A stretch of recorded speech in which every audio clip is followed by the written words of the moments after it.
इस वीडियो में हम पढ़ेंगे बल कार्य और ऊर्जा के अंतर्गत आने वाले चैप्टर 13 सरल मशीनें। कक्षा 5 का विज्ञान का ये चैप्टर है।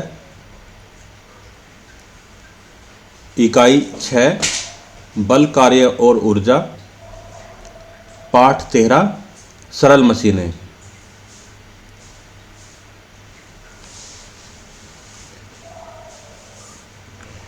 बच्चों,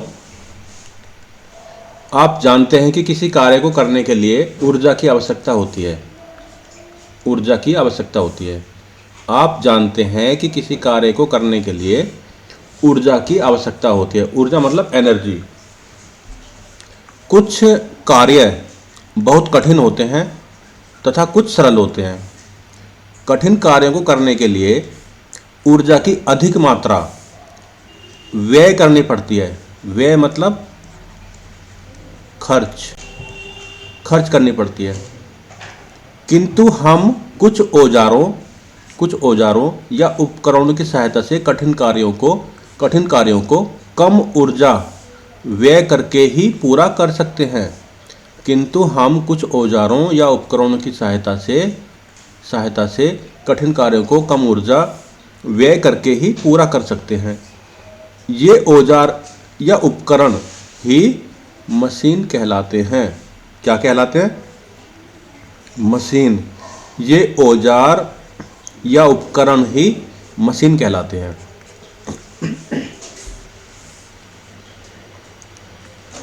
इस प्रकार मशीन वह औजार अथवा साधन है। इस प्रकार मशीन वह औजार अथवा साधन है जिस पर बल लगाकर हम कठिन कार्यों को सुगमतापूर्वक कर सकते हैं। सुगमतापूर्वक, सरलता से कर सकते हैं, आसानी से कर सकते हैं। कार्यों को सरल करने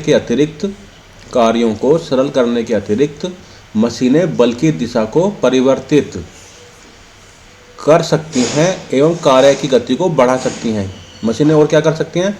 कार्यों को सरल करने के अतिरिक्त मशीनें बल की दिशा को परिवर्तित कर सकती हैं एवं कार्य की गति को बढ़ा सकती हैं। परिवर्तित मतलब बदल सकती हैं। बदल।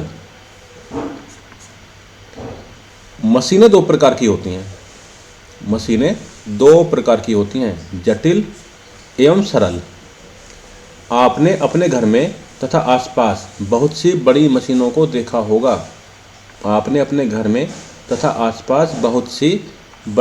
को देखा होगा। जैसे सिलाई मशीन, कपड़े धोने की मशीन, बाहर आपने देखी होगी क्रेन, रोड रोलर आदि। ये सभी मशीनें कैसी हैं? ये सभी जटिल मशीनें होती हैं। आगे बढ़ते हैं। सरल मशीनें निम्न 6 प्रकार की होती हैं। कितने प्रकार की होती हैं? 6 प्रकार की। नत समतल, पेंच, फन्नी, उत्तोलक, घिरनी, पहिया एवं धुरी। नंबर 1 नत समतल, नंबर 2 पेंच, नंबर 3 फन्नी, नंबर 4 उत्तोलक, नंबर 5 घिरनी, नंबर 6 पहिया एवं धुरी। सभी जटिल मशीनें वास्तव में इन्हीं सरल मशीनों से मिलकर बनी होती हैं। जितनी भी जटिल मशीनें यानी बड़ी मशीनें होती हैं, जटिल मशीनें होती हैं, वो इन्हीं सरल मशीनों के कॉम्बिनेशन से मिलकर बनती हैं। आइए इन सरल मशीनों को विस्तार पूर्वक पढ़ते हैं। इन नत समतल, पेंच, फन्नी, उत्तोलक, घिरनी, पहिया, इनके बारे में हम अब विस्तार से देखते हैं क्या है ये।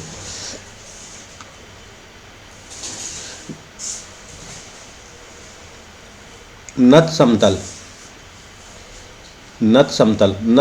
क्या है? नत समतल एक ढलुआ सपाट तल होता है जिसका एक सिरा दूसरे सिरे से ऊंचा होता है। नीचे दिए गए चित्र में प्रथम व्यक्ति एक ड्रम को उठाकर ट्रक के अंदर रख रहा है। ये व्यक्ति है, ये ड्रम है। ये ड्रम है और ये कहाँ रख रहा है? इसको उठा के, नीचे से उठा के ट्रक में रख रहा है ड्रम को। दूसरा व्यक्ति ट्रक पर तिरछा पटरा रखकर उस पर ड्रम को धीरे धीरे लुढ़काते हुए ऊपर चढ़ा रहा है। यहाँ पे क्या किया हुआ है, देखो ये तिरछा पटरा रखा है और इस पे लुढ़का के ऐसे लेके जा रहा है, लुढ़काते हुए, ये उठा कर रखते हुए। दोनों में काम एक ही है कि नीचे से ड्रम उठा के ऊपर ट्रक में रखना है। यह तिरछा पटरा एक नत समतल है। यह तिरछा पटरा एक नत समतल है। नत समतल कैसे है, मान लो ये ऐसे कोई ऊंची जगह है, इस पे आपने तिरछा पटरा ऐसे रख दिया, ये ज़मीन है, ये ज़मीन हो गई आपकी इस तरह से, ये कोई ऊंची जगह हो गई और आपने इस पर तिरछा पटरा रख दिया ऐसे। अब इस पर कुछ चीज़ लुढ़का के ऊपर आराम से ले जा सकते हो ऐसे। इसी को क्या बोलते हैं, नत समतल। यहाँ दोनों व्यक्ति एक ही कार्य है, यानी ड्रम को ट्रक पर चढ़ा रहे हैं। एक ही कार्य क्या है, ड्रम को ट्रक पर चढ़ा रहे हैं, यही कार्य कर रहे हैं दोनों लोग। किंतु दूसरा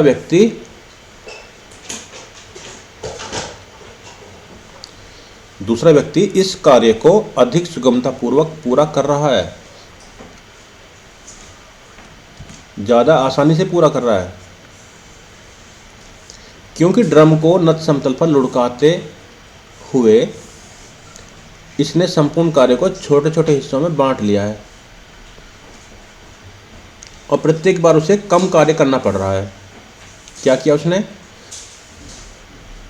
नत समतल पर लुढ़काते हुए इसने संपूर्ण कार्य को छोटे छोटे हिस्सों में बांट लिया है। बांट किस तरह से लिया है, एक साथ ना उठा के उसको धीरे धीरे सरकाते हुए, लुढ़काते हुए वो ट्रक के ऊपर लेके जा रहा है। तो काम जो इकट्ठा एक बार में भारी काम था, उसको आसान आसान छोटे छोटे काम में बांट लिया उसने। अब प्रत्येक बार उसे कम कार्य है, वो ज़्यादा बार कर रहा है, लेकिन क्या कर रहा है, ज़्यादा बार कम कार्य। अब प्रत्येक बार उसे कम कार्य करना पड़ रहा है। यहाँ यह बात ध्यान रखने योग्य है कि ड्रम को सीधे उठाकर ट्रक में रखने की अपेक्षा समतल पर लुढ़काकर चढ़ाने में अधिक दूरी तय करनी पड़ रही है। यहाँ यह बात ध्यान रखने योग्य है कि ड्रम को सीधे उठाकर ट्रक में रखने की अपेक्षा समतल पर लुढ़काकर चढ़ाने में अधिक दूरी तय करनी पड़ रही है। किंतु इस विधि में प्रत्येक बार कम बल लगाने के कारण कार्य अधिक सुगमतापूर्वक यानी अधिक आसानी से पूरा हो रहा है। नत समतल पर हम क्या करते हैं, किसी बड़े कठिन कार्य को छोटे छोटे कार्यों में बांटकर उसको आसान कर लेते हैं। इस विधि में प्रत्येक बार कम बल लगाने के कारण कार्य अधिक आसानी से पूरा हो रहा है।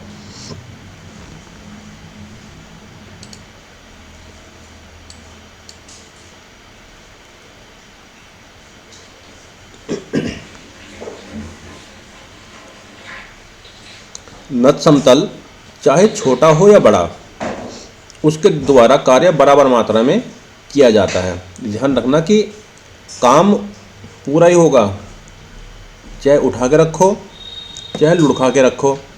नत समतल चाहे छोटा हो या बड़ा, उसके द्वारा कार्य बराबर मात्रा में किया जाता है। नत समतल कार्य को कम नहीं करता है, कार्य को कम नहीं करता कि कार्य पहले ज़्यादा था अब छोटा हो गया, नहीं, कार्य पूरा ही होगा, बल्कि इससे कार्य करने में आसानी हो जाती है। नत समतल चाहे छोटा हो या बड़ा, उसके द्वारा कार्य बराबर मात्रा में किया जाता है। नत समतल कार्य को कम नहीं करता, बल्कि इससे कार्य करने में आसानी हो जाती है। नत समतल का उपयोग बहुत सी जगहों पर किया जाता है। उपयोग, इसका उपयोग क्या है, नत समतल का उपयोग बहुत सी जगहों पर किया जाता है। सीढ़ियों की अपेक्षा नत समतल पर चढ़ना अधिक सुगम होता है। आपने अस्पतालों, सिनेमाघरों आदि में नत समतल बने देखे होंगे। अस्पतालों में किसी रोगी या घायल व्यक्ति को स्ट्रेचर, व्हील चेयर आदि की सहायता से नत समतल पर ऊपर नीचे ले जाया जाता है। आपने घरों के आगे भी नत समतल बने देखे होंगे। इसकी सहायता से घर में रहने वाले लोग आसानी से अपने वाहनों जैसे कार, स्कूटर आदि को बाहर से घर के प्रांगण में लाते हुए ले जाते हैं। इनके अलावा बच्चों का रपटने वाला झूला, पहाड़ों की ढलवा सड़कें आदि भी नत समतल के अन्य उदाहरण हैं। ये घरों में सीढ़ी बनी हुई है, इस पे रैंप बना हुआ है, रैंप, यही है नत समतल। सीढ़ी ऐसे ऐसे ऐसे करके बनी होती हैं, तो इसके बदले सीधा एक रैंप बना दिया, इस पर आप लुढ़का के ऊपर चीज़ों को ले जा सकते हैं आसानी से। ये बच्चों का फिसलने वाला झूला है, ऐसे करके, ये भी नत समतल का ही एक उदाहरण है। पहाड़ों में जो सड़कें होती हैं वो ढालदार होती हैं, ऊपर नीचे जाने के लिए सीढ़ी से तो जा नहीं पाएंगे ऐसे गाड़ी लेके, तो नत समतल बना के इस पे गाड़ी आराम से ऐसे गाड़ी जा सकती है ऊपर की तरफ।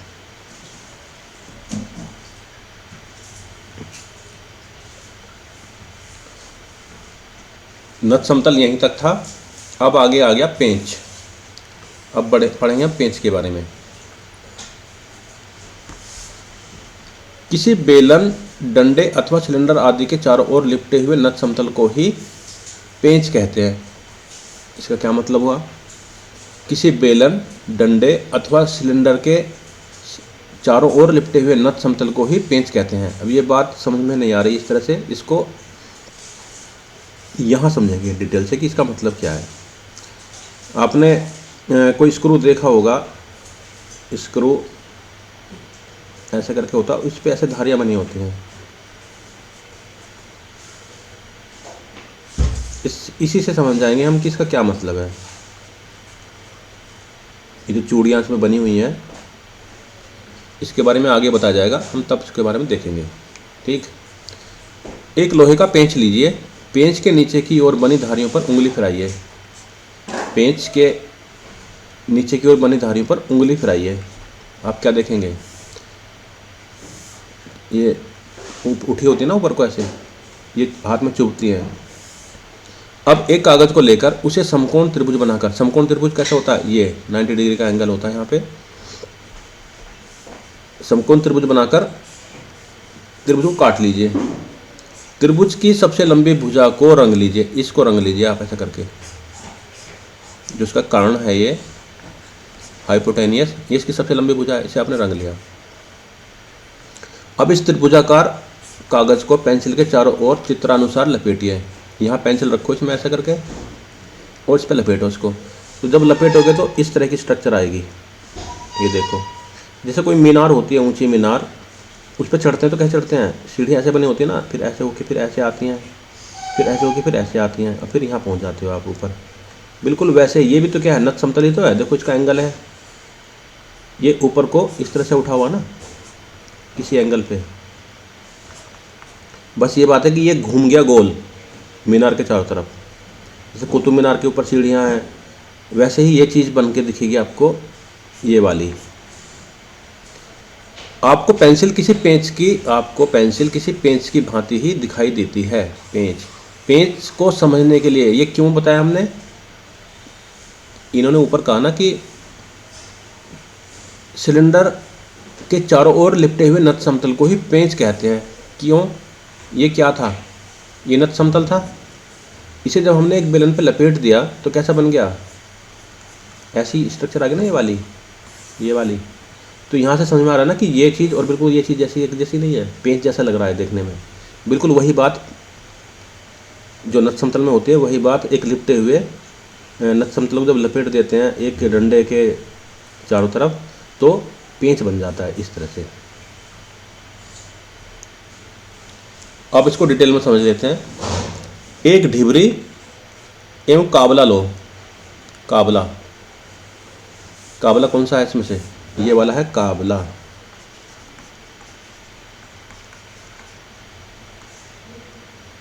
ढिबरी कौन सी वाली है, ढिबरी देखो ये बता रखा है यहाँ पे, ये है ढिबरी। एक ढिबरी एवं काबला लें। ढिबरी एक पेंच की भांति होती है। ढिबरी कैसी होती है, एक पेंच की भांति होती है। देखो ढिबरी है ना, इसमें पेंच बने हुए हैं, ये देखो ध्यान से, जिसके निचले सिरे पर उठी हुई ढलवा धारियाँ होती हैं। ये ढलवा धारियाँ दिख रही हैं यहाँ पे, ये बनी हुई हैं। काबले में भीतर की ओर, ये काबला इसमें भीतर की ओर, ये देखो ऐसे ऐसे ऐसे और ऐसे करके ये काबला, इसमें अंदर यहाँ धारी बनी हुई है ऐसे। काबले में भीतर की ओर ढिबरी की भांति गहरी धारियाँ बनी होती हैं जिन्हें चूड़ियाँ कहते हैं। क्या कहते हैं? चूड़ियाँ। इंग्लिश में कहते हैं थ्रेड, थ्रेड्स। काबले को ढिबरी के बीच में सीधा टिकाइए। अब पहले काबले को पकड़कर ढिबरी को घुमाइए। ढिबरी काबले पर ऊपर नीचे सरकती है। जब इसे घुमाते हैं तो ये ऊपर नीचे सरकती है। ढिबरी में एक चक्कर घुमाने पर, ढिबरी में एक चक्कर घुमाने पर वह कितना सरकती है? अब ये ढिबरी में एक चक्कर घुमाओ तो कितना सरकेगी ऊपर को? ये जो काबला कितना ऊपर नीचे होगा? एक चक्कर में ढिबरी अपनी दो धारियों के बीच की दूरी के बराबर सरकती है। ये ढिबरी पे जो ये गैप बने हुए हैं ये वाले, इन गैप के बीच में जो अंतर है ये वाला, एक चक्कर में इतना ये सरकती है ऊपर या नीचे। ये पूरा एक चक्कर काटेगी ऐसे और ये इतना मूव करेगी ऊपर या नीचे। एक चक्कर में ढिबरी अपनी दो धारियों के बीच की दूरी के बराबर सरकती है। एक चक्कर में ढिबरी अपनी दो धारियों के बीच की दूरी के बराबर सरकती है। इस दूरी को क्या कहते हैं? तारत्व कहते हैं। ये याद रखना, इसमें सवाल भी है। इस दूरी को ही तारत्व कहते हैं। इसे इंग्लिश में बोलते हैं गेज।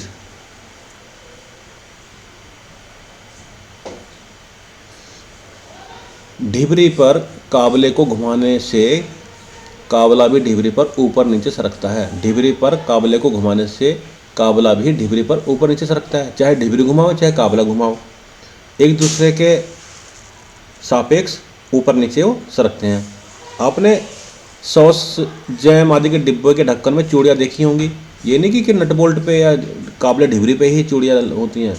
शीशे का ढक्कन होता है, फेविकोल का ढक्कन होता है, और खाना रखने के कुछ बर्तन होते हैं, कुछ मसाले के डिब्बे होते हैं। सभी में ढक्कन में आपने देखा होगा चूड़ियाँ होती हैं। इन डिब्बों में ऊपर की ओर पेंच की भांति उभरी धारियाँ बनी होती हैं। ढक्कन की चूड़ियों को इन धारियों पर घुमाने से ढक्कन बंद हो जाता है। पैन, शीशी, नल आदि में भी ऐसी चूड़ियाँ एवं धारियाँ होती हैं। हम टोटी घुमाते हैं तो ये घुमाने से ऊपर नीचे होती है, जिससे ये पानी आता है या जाता है, पानी आता है या बंद हो जाता है। ऐसी पैन है, ढक्कन बंद करने के लिए घुमा देते हैं।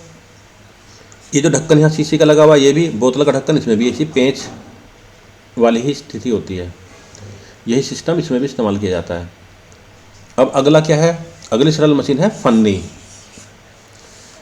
फन्नी क्या है? फन्नी एक अन्य सरल मशीन है। फन्नी मुख्यतः किसी सख्त धातु जैसे लोहे आदि की बनी होती है। यह दो नत समतलों के आधारों को जोड़ने से बनती है। कैसे? जैसे एक नत समतल ऐसे हो गया, दूसरा ऐसे हो गया, तो कैसी बन गई है? वी जैसी शेप बन गई। ये है किस चीज़ की? ये है लोहे की बनी हुई। अब चाकू की धार होती है, ये भी तो वी जैसी बनी हुई है, वी जैसी। कुल्हाड़ी होती है, इसकी धार को देखो, इसकी धार भी तो ऐसी ही होती है, वी जैसी। इसका आधार अंग्रेजी के वी अक्षर के समान होता है। फन्नी की धार बहुत पैनी होती है। छेनी होती है जिससे लकड़ी चीरते हैं या लोहा काटते हैं, वो ऐसी होती है, ऐसे करके आगे से ऐसी होती है। ऊपर से हथौड़ा मारते हैं इसमें ऐसे करके, तो ये उस चीज़ में घुस जाती है। धार बहुत तेज़ होती है। फन्नी की धार बहुत पैनी होती है। पेंच के विपरीत फन्नी का उपयोग दो जुड़ी वस्तुओं को अलग करने में होता है, अथवा वस्तुओं को छोटे टुकड़ों में तोड़ने के लिए किया जाता है। तोड़ने के लिए या अलग करने के लिए। पेंच का इस्तेमाल किसके लिए किया जाता था? पेंच ऐसे था ना, ऐसे करके ऐसे, और फिर ऐसे ढिबरी थी। ये दो चीज़ों को जोड़ने के लिए इस्तेमाल किया जाता है, जोड़ने के लिए। और ये तोड़ने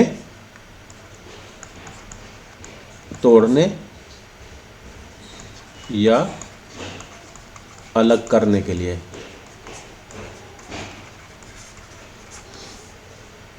लकड़ी काटने वाला व्यक्ति फन्नी के धार वाले सिरे को लकड़ी के ऊपर रखकर ऊपरी चौड़े सिरे पर हथौड़े से चोट मारता है।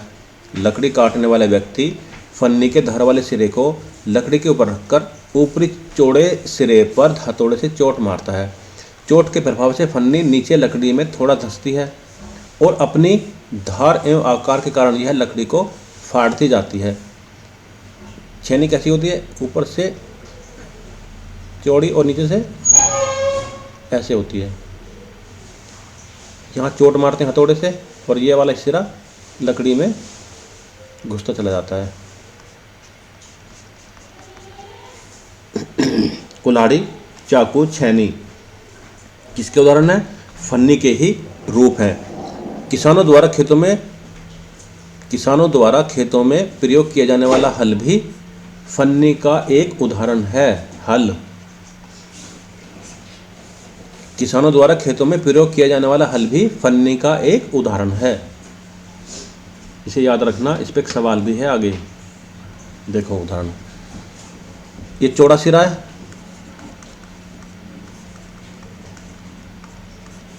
ये है वी शेप वाला सिरा। देखो ये लकड़ी को फाड़ रहा हथौड़े से और ये फन्नी अंदर लगी हुई है। ये कुल्हाड़ी है, इसकी जो धार है ये वाली, ये वी शेप में है। ये चाकू है, चाकू का जो धार वाला सिरा होता है कैसा होता है? ऐसी तो होता है। ये जो वी यहाँ चौड़ा दिख रहा है वहाँ पे ये ऐसे होता है, शेप वी की होती है। अब एक बहुत ही इम्पोर्टेंट सरल मशीन आई जो बहुत ही इम्पोर्टेंट है। अब देखना क्यों इम्पोर्टेंट है। उत्तोलक। सामने दिए गए चित्र को देखिए, क्या कर रहे हैं इसमें? कनस्तर है डालडे का और चम्मच लगा के इसका ढक्कन खोलने की कोशिश की जा रही है। ये क्या है? ढक्कन। ये क्या है यहाँ पे? चम्मच। और ये क्या है? टिन। हो क्या रहा है? देखिए किस प्रकार एक चम्मच की सहायता से किसी टिन के ढक्कन को खोला जाता है। ढक्कन को खोलने के लिए सर्वप्रथम चम्मच के हैंडल को ढक्कन के नीचे घुसाते हैं। ढक्कन के नीचे घुसा दिया, फिर चम्मच को टिन पर टिकाकर सहारा लिया गया है, टिकाया गया। एक तरह यहाँ तो इसको घुसाया गया इसके नीचे। इसका मतलब है कि कहीं जहाँ बल लगाना वहाँ पे उसको एक सिरा वहाँ लगाया, एक जगह इसको सपोर्ट दिया, टिकाया है। इसके दूसरे निचले सिरे की ओर इसके दूसरे सिरे को नीचे की ओर दबाते हैं, यानी कि यहाँ पे बल लगाया जा रहा है। तो इसमें 3 जगह हो गई जहाँ इसको घुसा के लगाया गया है, एक जगह इसको टिकाया गया, एक तरह इसको जोर लगा के दबाया जा रहा है। तो मतलब 3 चीज़ हमें याद रखनी है, इनके नाम होते हैं, वो हम आगे पढ़ेंगे।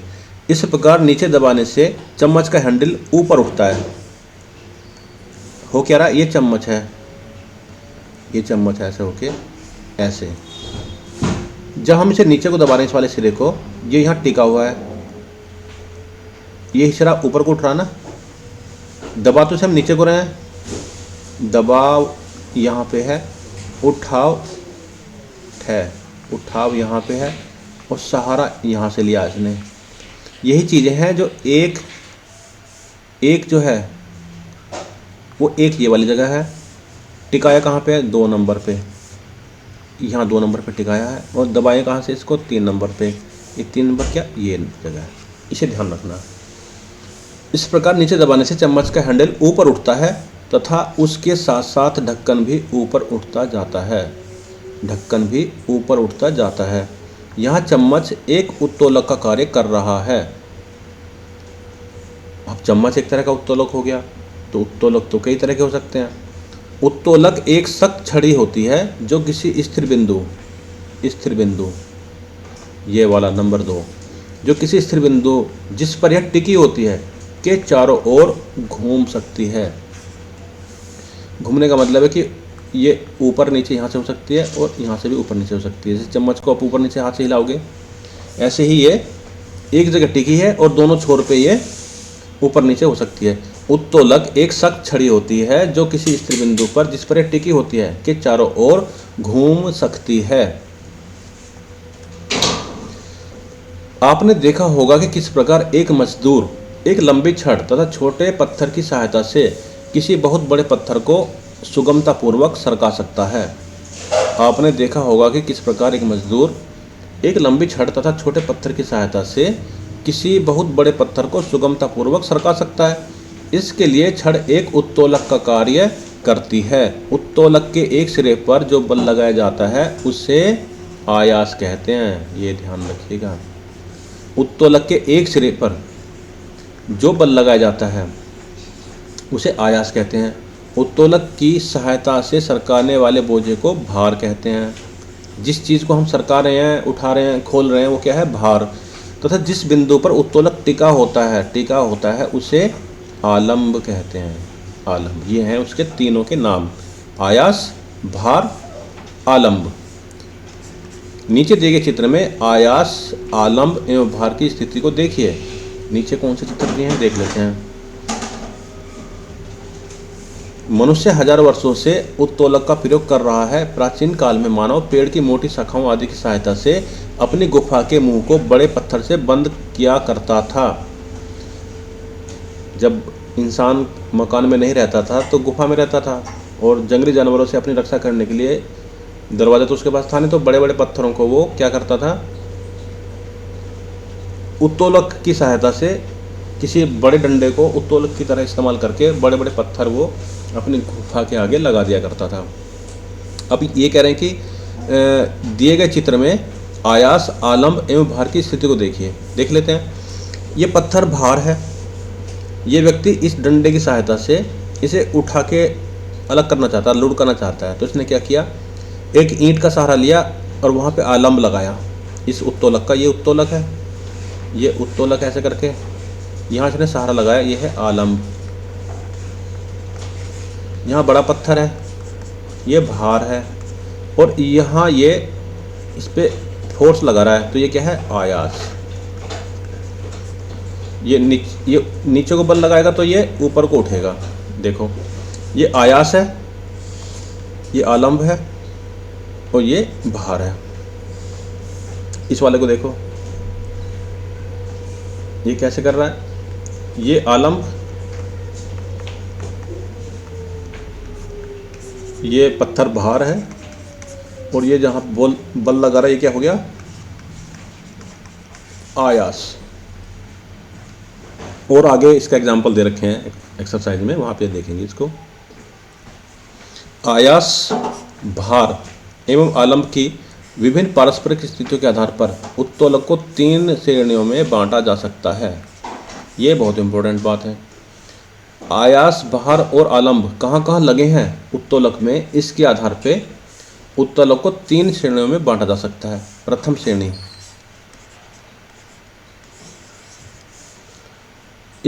प्रथम श्रेणी के उत्तोलकों में आलंब की स्थिति भार एवं आयास के मध्य होती है। कैसे होता है? ये आपका उत्तोलक हो गया, ये भार हो गया, ये आयास हो गया। आलंब कहाँ होगा? बीच में। ऐसा कहाँ कहाँ होता है? यहाँ पे आलंब है, यहाँ पे इसकी ये फिक्स पॉइंट है जहाँ पे ये इसके ऊपर नीचे ये घूम सकता है। कैंची, इस प्रकार के उत्तोलक के कुछ उदाहरण क्या है? कैंची, देखो कैंची में ये फिक्स पॉइंट है आलंब, और यहाँ पे ये ऊपर नीचे घूम सकते हैं। ये इसे ऊपर तो ये नीचे होती है, इसे ऊपर तो ये नीचे होगी, उल्टा होगा। आलंब बीच में है, आयास किनारे पे है, भार किनारे पे है। यह है प्रथम श्रेणी। कैंची, कील निकालने का हथौड़ा, ये वाला देखो, आलंब यहाँ पे है, भार यहाँ पे है, और आयास यहाँ पे लग रहा है। तो आयास और भार के बीच में आलंब है। ये क्या है? सब्बल है। इसमें क्या है? यहाँ पे भार लगाते हैं, यहाँ पे आलंब लेते हैं, और यहाँ पे आयास। तो आलंब बीच में हो गया, आलंब बीच में हो गया, यहाँ पे आयास हो गया, यहाँ पे भार हो गया। ऐसे ही आपका जो प्लायर होता है बिजली वाला, बीच में आलंब है, भार किनारे पे है, और आयास हैंडल पे पीछे की ओर। यानी कि यहाँ पे भी आलंब बीच में है, भार यहाँ पे है, और आयास यहाँ पे है। ये हो गया प्रथम श्रेणी का उत्तोलक। सब्बल, प्लायर। बच्चों के खेलने का झूला, सीसॉ। सीसॉ कैसा होता है? वैसे ये ज़मीन पर टिका हुआ है। ये एक बच्चा यहाँ बैठता है, एक बच्चा यहाँ बैठता है। ये क्या है? आलंब। एक बच्चा जब नीचे को जोर लगाएगा तो ये बच्चा ऊपर उठ जाता है, ये भार हो गया, ये आलम्ब हो गया, ये भार हो गया, ये आयास हो जाएगा, आयास।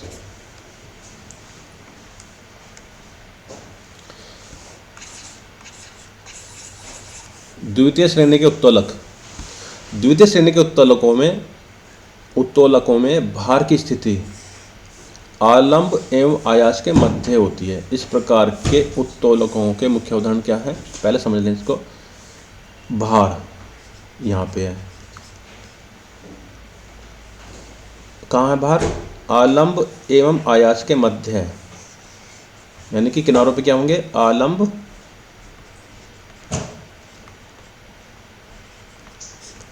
भार बीच में है, यहाँ पे आयास है, यानी कि भार बीच में रखा। अब देखो ये आलंब हो गया, हिंज हो गया,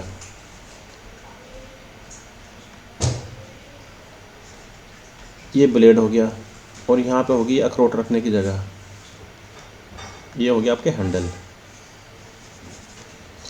यहाँ पे फिक्स है, ये यहाँ पे घूम रहा है, यहाँ से तो कहीं जाता नहीं, ये आपका ब्लेड हो गया। यहाँ पे आपने अखरोट रखा और यहाँ से इसको दबाया, भार कहाँ लग रहा? यहाँ पे। किस पे? अखरोट के ऊपर। आलम्ब क्या? किनारे पे। तो आयास इधर है, आलम्ब इधर है, बीच में अखरोट क्या है? भार है। तो भार बीच में है, देखो ये रहा सर होता है, ये बना हुआ तो है पहले से। आलम्ब यहाँ पे है, ये भार ये है, जहाँ पे कोई चीज़ रखोगे तो भार होगी, और आयास किनारे पे। आप हाथ से पकड़ के यहीं तो जोर लगाओगे। तो फिर ये हो गया आपका चाबी, जिसे कोका कोला की बोतल खोलते हैं जिस तरह से। उसमें भी क्या होता है, एक किनारे पे सपोर्ट है, यहाँ पे आप फोर्स लगा रहे हैं, और खुलने वाली चीज़ बीच में है, ये बाहर है। ये आलम्ब हो गया ये वाला, और आयास क्या हो गया? ये वाला हो गया। टिन खोलने का औजार। अब ये जो ज़मीन पर रखी है गाड़ी, यह व्हील बैरो बोलते हैं इसको। इसमें आलम्ब यहाँ नीचे हो गया, आयास यहाँ अगर भार बीच में है, देखो ऐसे आलम्ब भार आयास। तो ये क्या? द्वितीय श्रेणी के उत्तोलक। तृतीय श्रेणी के उत्तोलक। तृतीय श्रेणी के उत्तोलक, इसमें क्या होता है? आयास की स्थिति आलम्ब और भार के मध्य होती है। किसके मध्य होती है आयास की स्थिति? फोर्स बीच में लगा रहे हैं, एक तरफ आलम्ब है, एक तरफ भार है, और आयास कहाँ पे है? ऐसा किस में होता है कि आलम्ब इधर है, भार इधर है, फोर्स बीच में लगा रहे हैं? चिमटे में। चिमटे में आलम्ब यहाँ पे किनारे पे है, कोई चीज़ पकड़ रखी है हमने, इसमें अंगारा पकड़ रखा कुछ है, या कोई चीज़ पकड़ रखी है, वो कहाँ पे है? किनारे पे है। फोर्स कहाँ लगा रहे हैं हम? यही तो लगाते हैं। तो आयास कहाँ पे है? आयास बीच में है, आलम्ब किनारे पे है, और भार किनारे पे है। क्या है ये? चिमटा। ऐसी और क्या चीज़ होती है? स्टेपलर।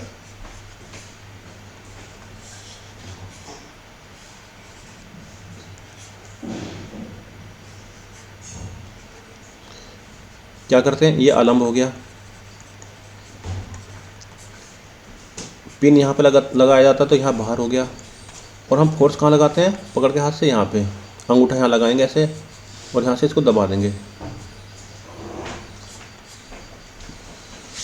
ये भी हो गया तृतीय श्रेणी का उत्तोलक। ऐसे ही क्या होता है, मछली पकड़ने की जो रॉड होती है, फिशिंग रॉड, उसे यहाँ पे टिकाते हैं, इस किनारे पे, उस किनारे पे बाहर लगा होता है, हाथ से पकड़ते कहाँ से? यहाँ से। ये भी क्या हो गई? ये ऐसे हो गई कि यहाँ पे मछली लटकी हुई है, यहाँ से उसको आलम्ब दिया, और यहाँ से इसको हाथ से पकड़ के फोर्स लगा रहे हैं ऊपर को। ये हो गया आपका तृतीय श्रेणी का उत्तोलक। अगली मशीन है सरल मशीन, घिरनी। घिरनी क्या है? प्रथम श्रेणी का एक उत्तोलक है। प्रथम श्रेणी का उत्तोलक कौन सा होता था? जिसमें इधर भार है, इधर आयास है, और आलम्ब बीच में है। आई बात समझ में? देखो ये बीच में सपोर्ट दी है ना, ये रस्सी है, बीच में सपोर्ट दिया है, मान लो रस्सी ऐसे जा रही है, हम इधर से खींच रहे हैं अगर, तो यहाँ आयास हो गया क्योंकि यहाँ बल लगाया जा रहा, तो भार इधर ही होगा जिसे हम खींच रहे हैं। सपोर्ट कहाँ पे है, ये आलंब हो गया, तो हो क्या गया, यही वाला बीच में आलंब है, इधर भार हो गया, इधर आयास हो गया, तो ये हो गया प्रथम श्रेणी का उत्तोलक। घिरनी प्रथम श्रेणी का उत्तोलक है जो बल की दिशा को बदलता है। देखो बल यहाँ पे इधर को लग रहा है, लेकिन ये परिवर्तित यहाँ पे इधर को, इधर को बल की दिशा बदल गई। घिरनी एक खांचेदार पहिया होता है, इस खांचे में कोई रस्सी अथवा जंजीर गुजरती है। घिरनी तथा रस्सी की सहायता से किसी भारी बोझ को सुगमतापूर्वक उठाया जा सकता है।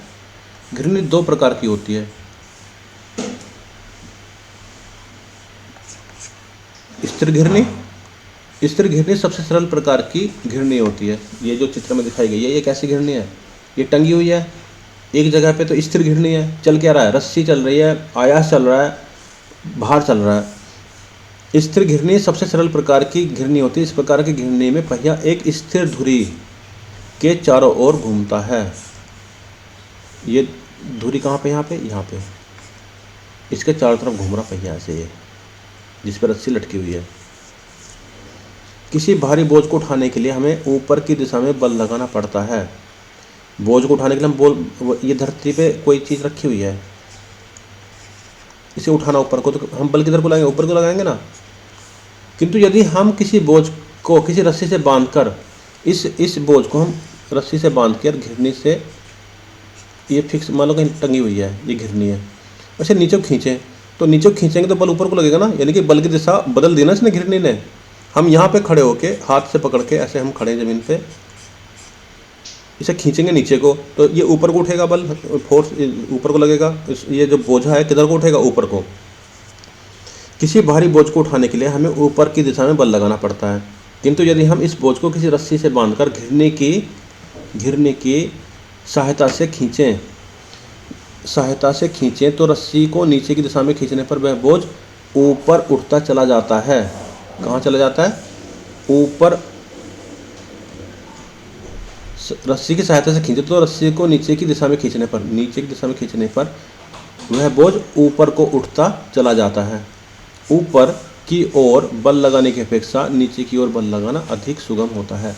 आप किसी चीज़ को नीचे से ऊपर उठाते हैं और ऊपर से नीचे खींचते हैं, तो इनमें दोनों में आसान कौन सा होता है, ऊपर से नीचे की ओर खींचना। ऊपर की ओर बल लगाने की अपेक्षा, यानी कि ऊपर की ओर बल लगाने की अपेक्षा नीचे की ओर बल लगाना अधिक सुगम होता है। यानी कि अगर आप कोई चीज़ नीचे को बल लगाएंगे तो ज़्यादा आसान होती है। इस प्रकार घिरनी बोझ उठाने के कार्य को आसान कर देती है।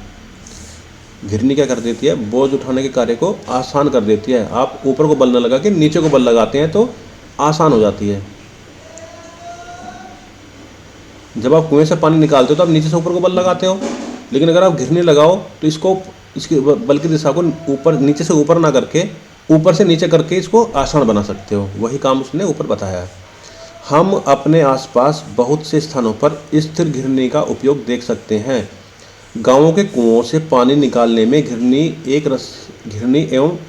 एवं रस्सी का प्रयोग होता है।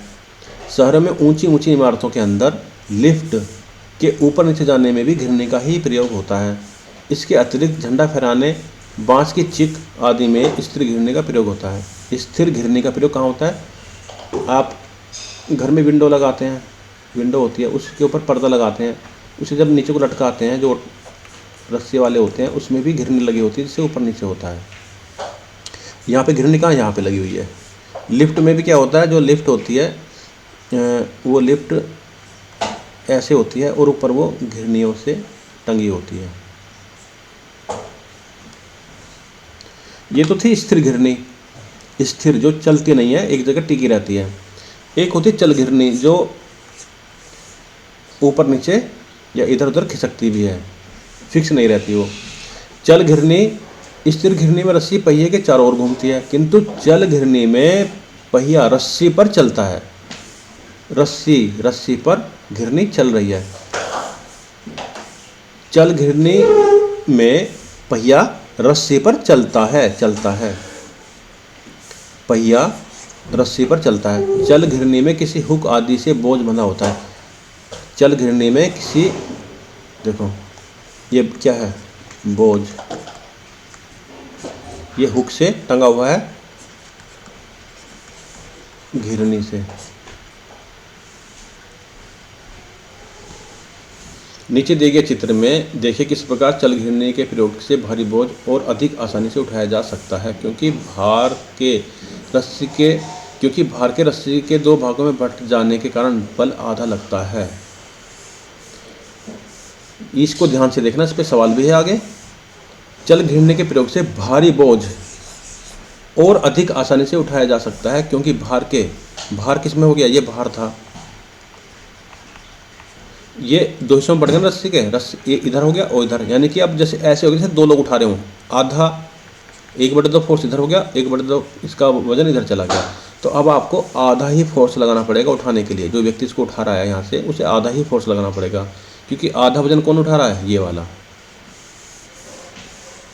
भार के रस्सी के दो भागों में बंट जाने के कारण बल आधा ही लगाना पड़ता है। ये जो बल है ये पहले से आधा ही रह जाता है, यानी कि आप पहले जितना बल लगा के आप दुगना वजन उठा सकते हैं। ये स्थिर घिरनी थी और ये चल घिरनी है, दोनों का अंतर आप देख सकते हो, स्थिर घिरनी और चल घिरनी। अगली सरल मशीन क्या है, पहिया एवं धुरी।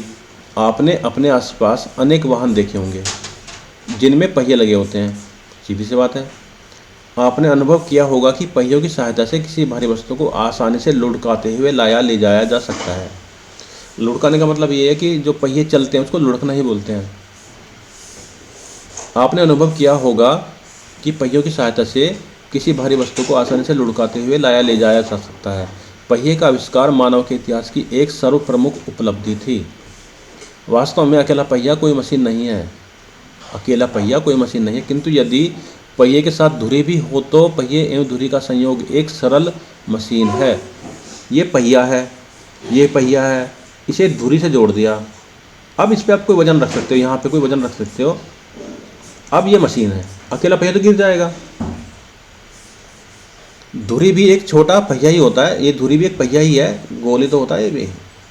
इसको लंबा कर दिया बस, इसका जो डायमीटर था, इसका जो व्यास था वो छोटा कर दिया, लेकिन है तो पहिए का ही रूप है, तो इसे भी पहिए में ही काउंट कर सकते हो आप। तो एक संयोग बन गया, एक कॉम्बिनेशन बन गया, एक सरल मशीन।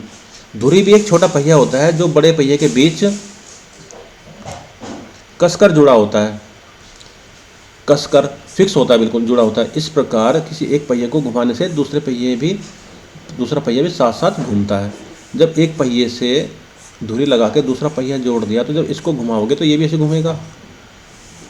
पहिया तथा धुरी उत्तोलक के ही प्रकार हैं, ये भी उत्तोलक का ही एक प्रकार है।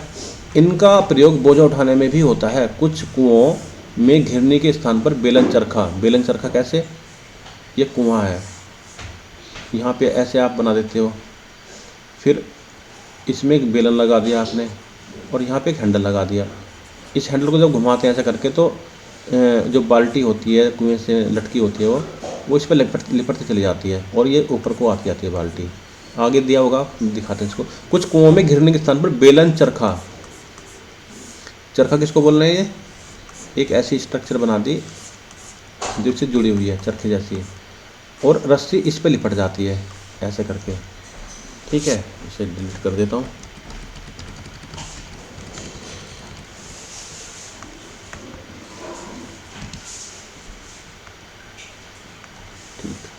पहिया तथा धुरी उत्तोलक के ही प्रकार हैं। इनका प्रयोग बोझ उठाने में भी होता है। कुछ कुओं में घिरनी के स्थान पर बेलन चरखा विंडलॉज होते हैं। बेलन यानी कि धुरी एक सिरे पर लगे हैंडल को घुमाने से चरखे पर रस्सी लिपट चली जाती है तथा रस्सी से बंधी पानी की बाल्टी ऊपर उठती जाती है। इस प्रकार थोड़ा सा बल लगाकर भी भारी बाल्टी को आसानी से ऊपर खींचा जा सकता है। यहाँ पे इसका चित्र होगा, ये रहा, देखो इस चित्र को देखो।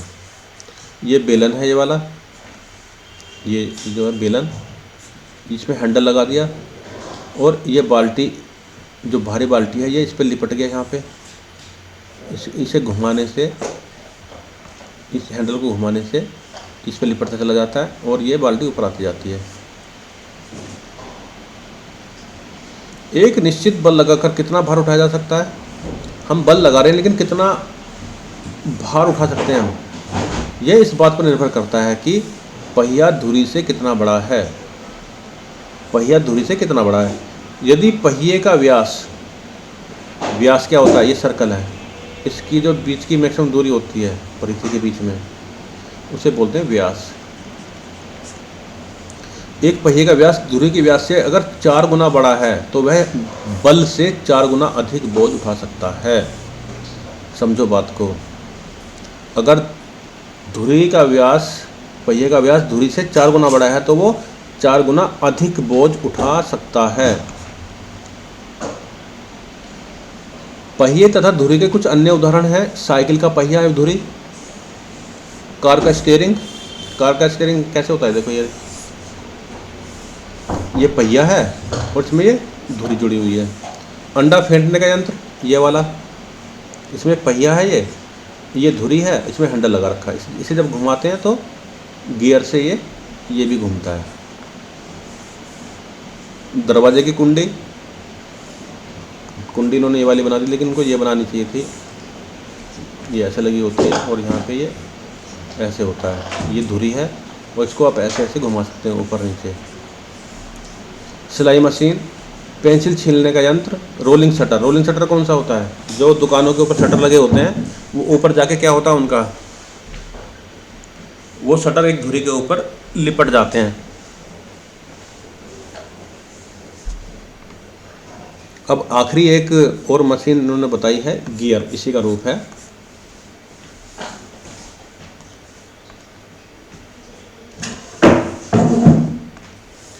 गियर क्या होते हैं? गियर दांतेदार पहिए होते हैं जो आपस में जुड़े रहते हैं। गियर 2 प्रमुख कार्य करते हैं। गियर के प्रमुख कार्य क्या हैं? इस पर सवाल भी है आगे। गियर के 2 प्रमुख कार्य क्या हैं? नंबर 1, यह कार्य करने की गति को घटा सकते हैं अथवा बढ़ा सकते हैं। यह कार्य करने की गति को घटा अथवा बढ़ा सकते हैं। ये गति की दिशा में परिवर्तन कर देते हैं। गियर का उपयोग कहाँ होता है? घड़ियों में, वाहनों में तथा अन्य जटिल मशीनों में। ये देखो, दिशा बदलने वाले गियर, अगर ये इधर को रोटेट कर रहा है तो ये इधर को रोटेट करेगा। बदल की दिशा, ये ऐसे घूम रहा था क्लॉकवाइज, ये हो गया एंटी क्लॉकवाइज। गति बढ़ाने वाले गियर, इसका व्यास ज़्यादा है, इसका व्यास कम है। इसकी गति जो होगी कम गति, इसकी गति जो होगी ज़्यादा गति होगी। ये घड़ी है, घड़ी के अंदर भी गियर होते हैं। कौन सी घड़ी में गियर होते हैं? जो मैकेनिकल होती है उसमें तो सारे गियर होते हैं, लेकिन जो इलेक्ट्रॉनिक होती है उसमें भी इतने तो गियर होते हैं कि क्योंकि घड़ी घूमती है, सुई सुई घूमती है इसकी ऐसे करके, ऐसे वो गियर की मदद से ही घूमती हैं। इसमें छोटे छोटे गियर लगे होते हैं। अब इसकी एक्सरसाइज है कि देखें आपने क्या सीखा है। चलो देखते हैं आपने क्या सीखा है।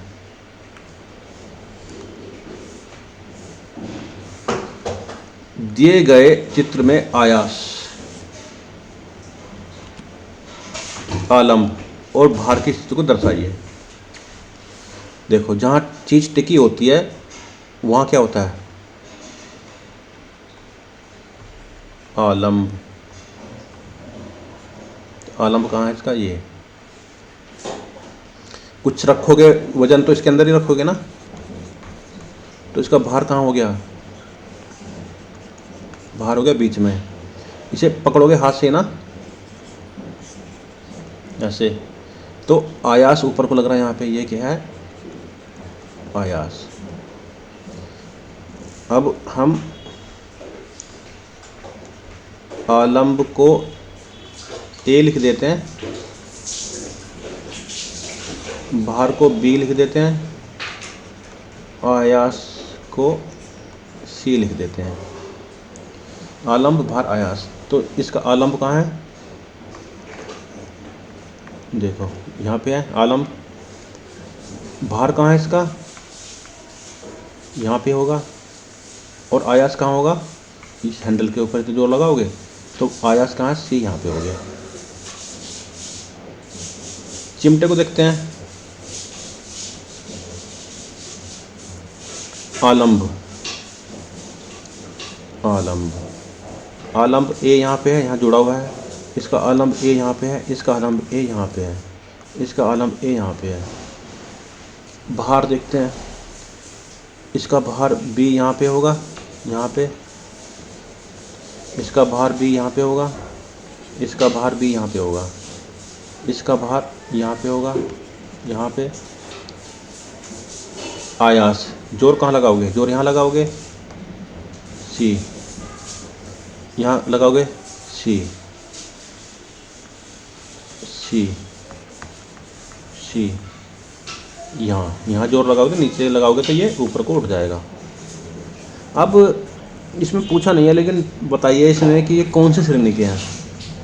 श्रेणी कैसे देखते थे हम लोग, प्रथम श्रेणी में आलम्ब बीच में होता है, ये प्रथम श्रेणी का हो गया, ये भी प्रथम श्रेणी का हो गया, ये भी प्रथम श्रेणी का हो गया। अब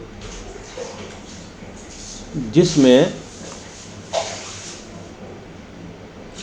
अब देखो क्या था, द्वितीय श्रेणी कौन से थे, द्वितीय श्रेणी का देखते हैं उत्तोलक में क्या होता था।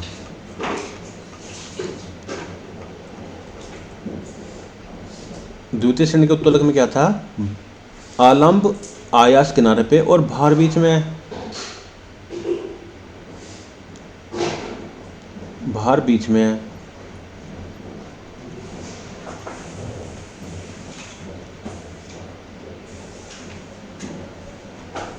ये गलत हो गया, ये सेकंड वाला है, क्योंकि इसमें आलम्ब बीच में नहीं है, आलम्ब बीच में है, ये वाला और ये वाला। जिसमें आलम्ब एक किनारे पे है वो क्या है, सेकंड वाले। एक सेकंड फिर से देखते हैं इसको।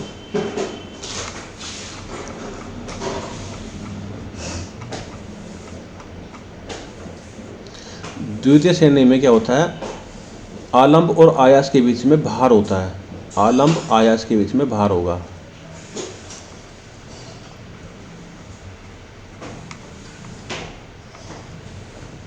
आलम्ब आयास के बीच में भार है, तो ये कौन सी श्रेणी है, सेकंड श्रेणी। इसे कलर चेंज कर लेते हैं, रेड।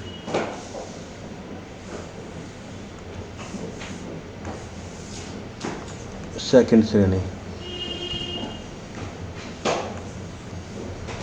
आलम्ब और आयास,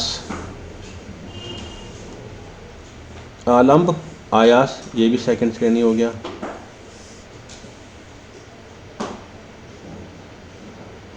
और किसी में ऐसा है, अब ये देखो ये कौन सी श्रेणी है, आलम्ब, इसमें भार किनारे पे है, इसमें भी भार किनारे पे है, तो ये वाला और ये वाला, ये कौन से हो गए, तृतीय श्रेणी के, तृतीय श्रेणी के। फर्स्ट का कौन कौन है, सीसॉ, कैंची। फर्स्ट का आलम्ब क्योंकि बीच में है, भार बीच में जहाँ पे होगा वो सेकंड श्रेणी का होगा। भार कहाँ बीच में है, एक तो इस वाली व्हील बैरो में, एक सरौते में, ये हो गए सेकंड वाले। थर्ड वाले में क्या होगा, भार आलम्ब किनारे पे होंगे, बीच में आयास होगा। आयास बीच में कहाँ कहाँ पे है, तो चिमटे में, एक स्टेपलर में। ये हो गए तीसरी श्रेणी के। आगे देखते हैं। नीचे दिए गए चित्र को ध्यान से देखिए। बताइए लकड़ी का पुल किस ओर गति कर रहा है, ऊपर की ओर अथवा नीचे की ओर। इसे ध्यान से देखो, इसमें हुआ क्या है, एक आदमी जो गियर को एक उत्तोलक की सहायता से घुमा रहा है। उस गियर से दूसरा गियर जुड़ा है, उससे तीसरा, ऐसे कर करके गियर जा रहे हैं।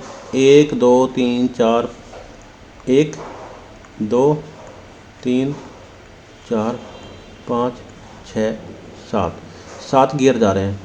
फिर गियर से लिपटी हुई एक जंजीर है जो एक दरवाजे से जाकर जुड़ी हुई है, और दरवाज़ा यहाँ हिंद से जुड़ा हुआ नत समतल बना हुआ है। जैसे जैसे ये, अगर ये ढीली होगी तो दरवाज़ा नीचे जाएगा, अगर ये टाइट होगी तो दरवाज़ा ऊपर जाएगा। अब ये ढीली कब होगी? अगर ये एंटी क्लॉकवाइज घूमेगा तो ये ढीली होगी। देखो, अगर ये ऐसे घूमेगा तो ये उतरती जाएगी इस पे से और ये नीचे को जाएगा। लेकिन अगर ये ऐसे घूमता है तो इसको ऐसा ना दिखा के ऐसे दिखाऊं तो ये दिखेगी, हाँ ये ऐसे होके ऐसे घूम रहा है तो ये टाइट होगा, फिर ये ऊपर को चलेगा, ऐसे होगी। अब ये चल किधर को रहा है? देखो, ये एंटी क्लॉकवाइज घूम रहा है ऐसे, तो ये ऐसे घूमेगा, ये वाला इसका उल्टा घूमेगा, ये इसका उल्टा घूमेगा, ये वाला इसका उल्टा घूमेगा, और ये वाला इसका उल्टा घूमेगा, और ये वाला ऐसे घूमेगा। यानी कि जैसे ये घूम रहा है ऐसे ही ये घूमेगा। जब ये ऐसे घूमेगा तो ये जंजीर इधर को ढीली होएगी, और जब ढीली होगी तो नीचे को जाएगा। तो दरवाजे को क्या हो रहा है? दरवाजा नीचे की ओर जा रहा है।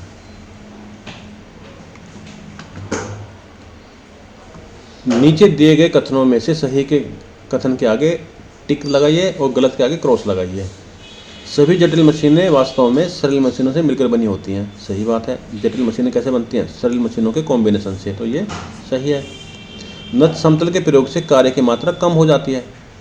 हमने पढ़ा था कार्य की मात्रा तो उतनी रहती है, वो छोटे छोटे टुकड़ों में बट के आसान हो जाता है, तो ये गलत हो गया। कार्य की मात्रा कम नहीं होती, कार्य वो पूरा ही करेगा लेकिन आसानी से करेगा। किसानों द्वारा खेतों में प्रयोग किया जाने वाला हल उत्तोलक का एक उदाहरण है। हमने पढ़ा था कि जो हल है वो फन्नी, जो वी शेप की होती है आगे से, उसका उदाहरण है, तो ये गलत है, उत्तोलक नहीं है। घिरनी प्रथम श्रेणी का एक उत्तोलक है जो बल की दिशा को बदलती है। बिल्कुल सही बात है, हमने पढ़ा है। नीचे की ओर बल लगाने की अपेक्षा ऊपर की ओर बल लगाना अधिक सुगम है। नीचे की ओर बल लगाने की अपेक्षा ऊपर की ओर बल लगाना अधिक सुगम है, सुगम होता है, सही बात है।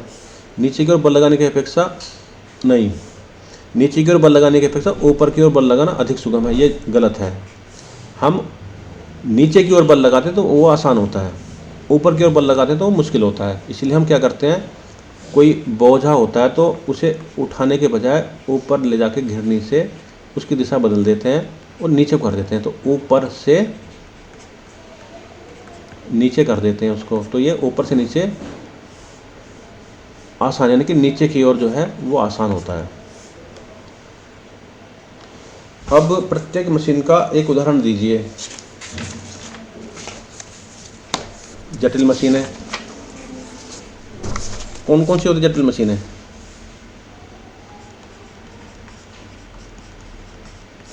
सिलाई मशीन,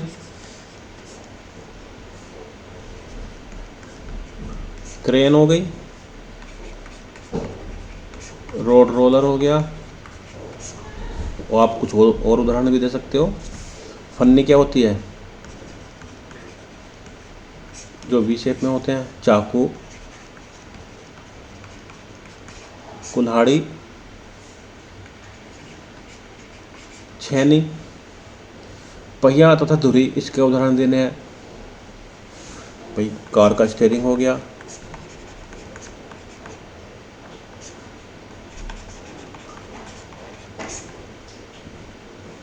साइकिल का पहिया हो गया,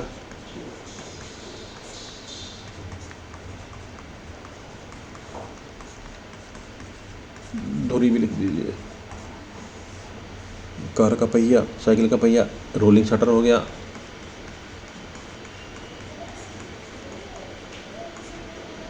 स्थिर घिरनी हमने पढ़ा था, लिफ्ट में होती है।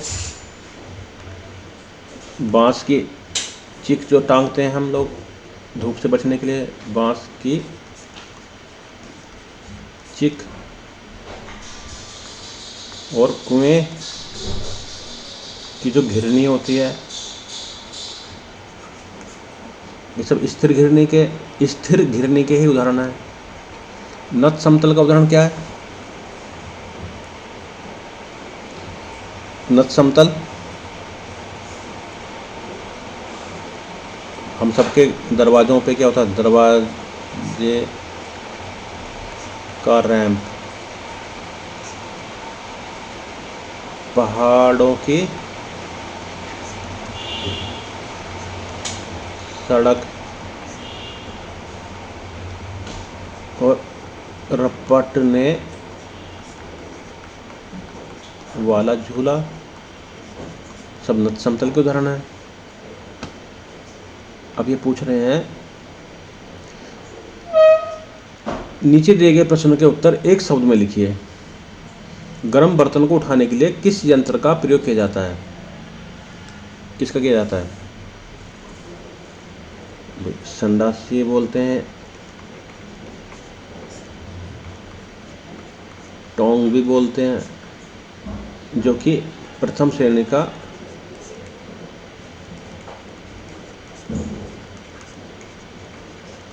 उत्तोलक होता है। संची भी बोलते हैं, और पता नहीं क्या सही नाम है। शीशे के ढक्कन में भीतर बनी गहरी धारों को क्या कहते हैं? हमने पढ़ा था, उन्हें क्या कहते हैं? चूड़ियाँ।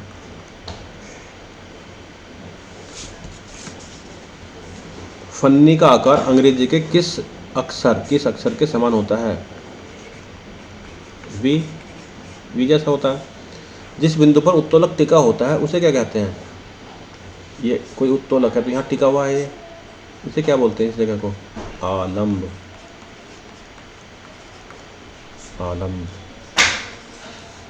आपस में जुड़े दांतेदार पहियों को क्या कहते हैं? हमने पढ़ा था, गियर होते हैं।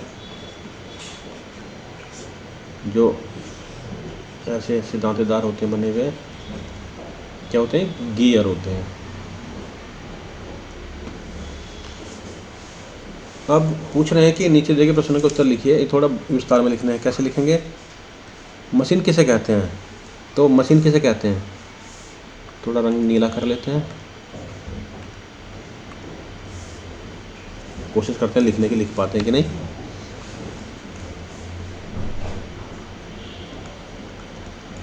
मशीन वह औजार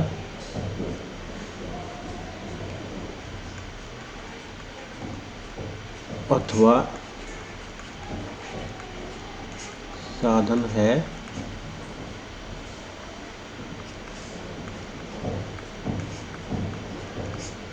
जिस पर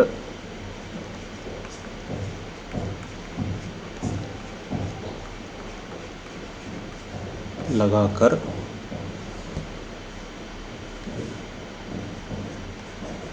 हम कठिन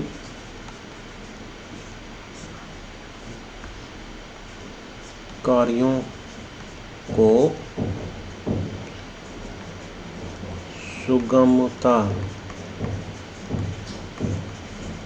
पूर्वक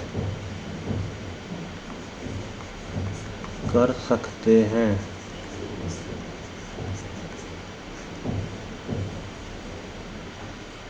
लिख लो इसको। तारतम्य से आप क्या समझते हैं? तो इसका उदाहरण, इसका क्या जवाब था? एक चक्कर में ढिबरी अपनी दो धारियों के बीच की दूरी के बराबर सरकती है, जिसे तारत्व कहते हैं। ये हो गया जवाब। अगला, नत समतल क्या है? यह किस प्रकार उपयोगी होता है? तो नत समतल क्या होता है? एक ढलुआ सपाट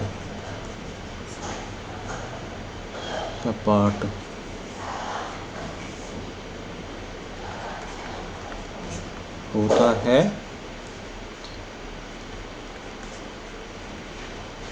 जिसका एक सिरा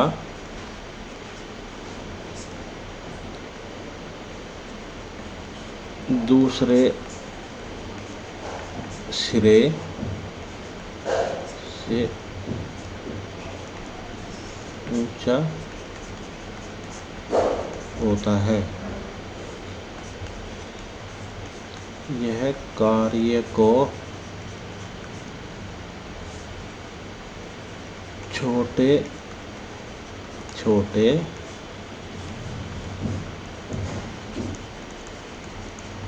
हिस्सों में बांटकर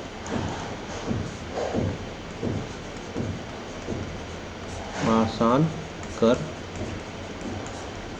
देता है। बहुत भारी बोझ को उठाने के लिए स्थिर एवं चल घिरने में से कौन अधिक उपयोगी है एवं क्यों?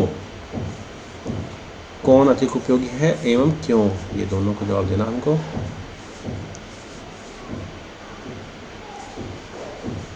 तो बहुत भारी बोझ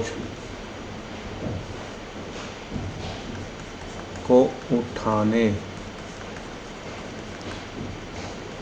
के लिए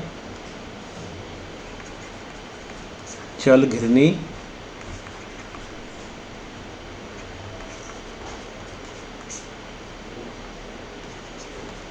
अधिक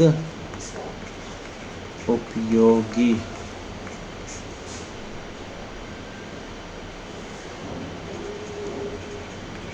है, क्योंकि इससे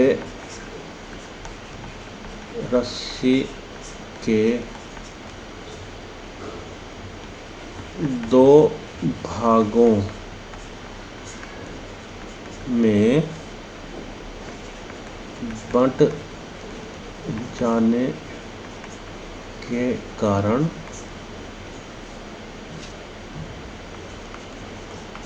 बल आधा लगता है। गियर के क्या कार्य हैं? एक गियर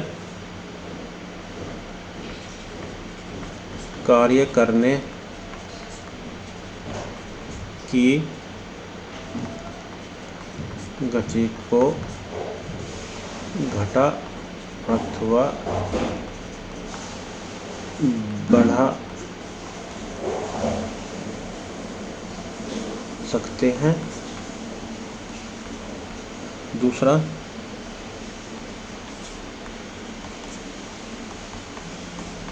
ये गति की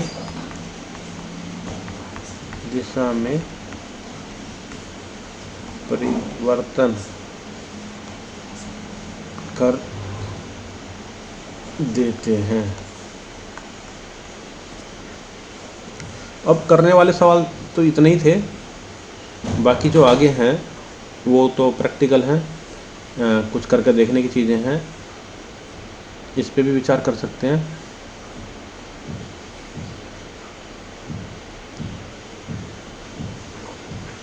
पढ़ लेते हैं एक बार। प्रत्येक जटिल मशीन बहुत सी सरल मशीनों से मिलकर बनी होती है। साइकिल भी एक जटिल मशीन है। देखें साइकिल में कौन कौन सी सरल मशीनों का प्रयोग हुआ है? ये तो हम सब पढ़ चुके हैं कि प्रत्येक जटिल मशीन क्या होती है, सरल मशीनों से मिलकर बनी होती है। साइकिल भी एक जटिल मशीन है। देखें साइकिल कौन कौन सी सरल मशीनों का प्रयोग होता है। साइकिल में कौन कौन सी सरल मशीनों का प्रयोग हुआ है?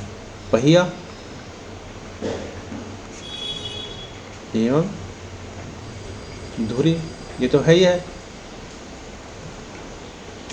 और आप देख लेना क्या क्या होता है। आप स्वयं भी स्थिर एवं चल घिरनी बना सकते हैं। इसके लिए आपको चाहिए धागे की 2 खाली रीलें, 4 हुक, एक सख्त किंतु मुड़ सकने वाला तार एवं डोरी।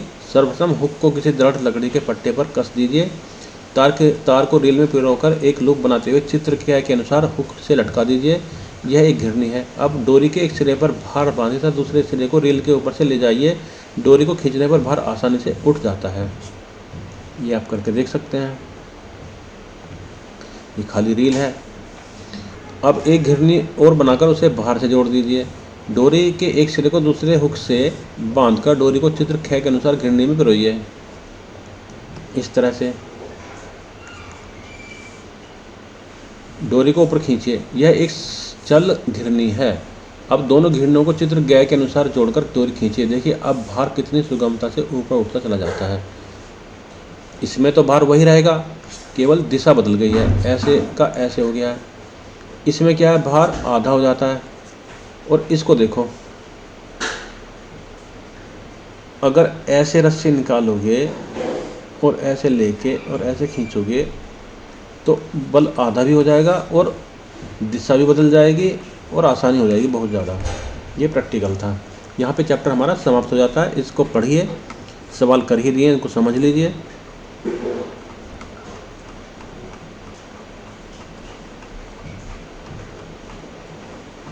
किताब का नाम डिस्क्रिप्शन में लिख दूंगा। ये पूरा चैप्टर आपका हो गया।